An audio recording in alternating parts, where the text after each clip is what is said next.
एक बात का ध्यान रखना प्यारे भक्तों, अपने घर में अगर बेटी हो तो बेटी को कभी इतना सर पे मत चढ़ा देना कि वो लड़की ससुराल में जाकर के अखबार छपवाए। लड़की को, वैसे तो मैं कहती हूँ कि मैं भी लड़की हूँ, लड़की को सम्मान देना चाहिए, प्यार देना चाहिए, वो दुलार देना चाहिए, लेकिन लड़की को कभी इतना सर पे मत बिठा लेना जो लड़की ससुराल में जाकर के किसी से डरे ना, हर बात पर हर किसी को जवाब दे। एक बहुत बड़े सेठ थे,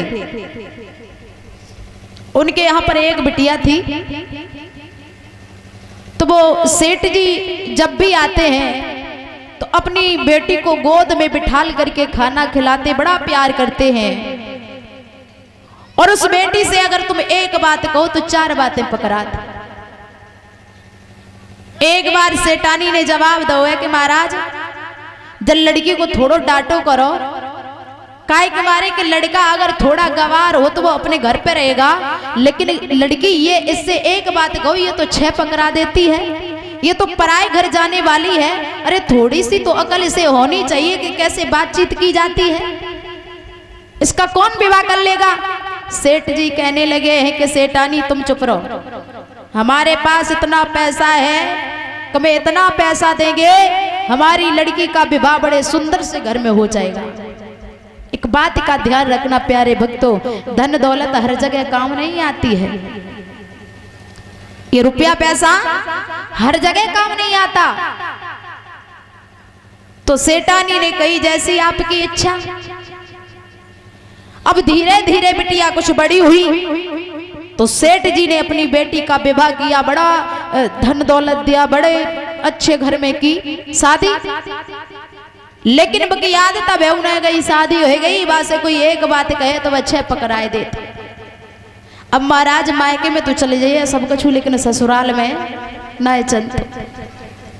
चली ससुराल के लिए तो माँ ने समझाया है बेटी जा करके थोड़ा मुंह बंद करके रहना, क्योंकि अगर कोई भी बहू बेटी लड़ाकू होती है तो सबसे ज्यादा माँ के ऊपर आछोप लगाया जाता है कि जैसी माँ वैसी बेटी।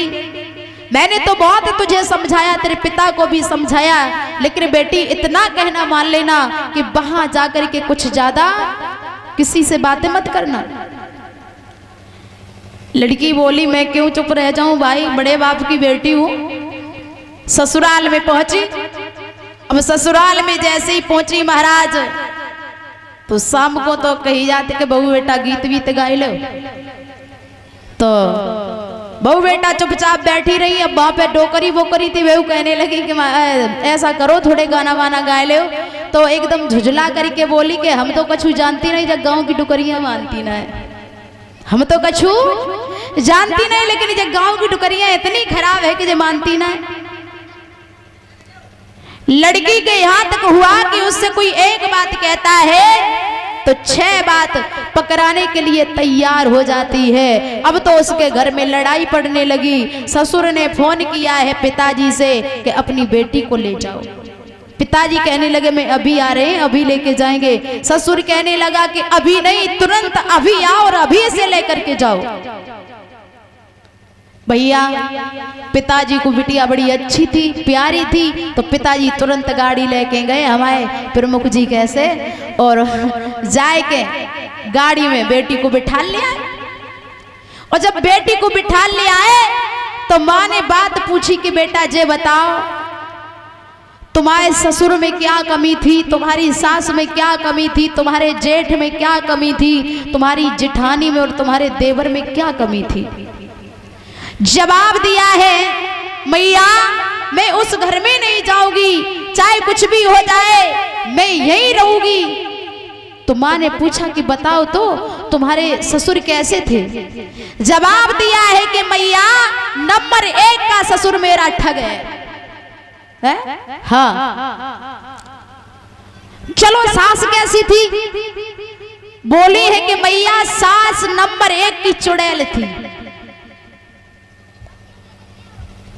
जेठ कैसा था, जवाब दिया है कि मैया 1 नंबर का मूर्ख था। जेठानी कैसी थी?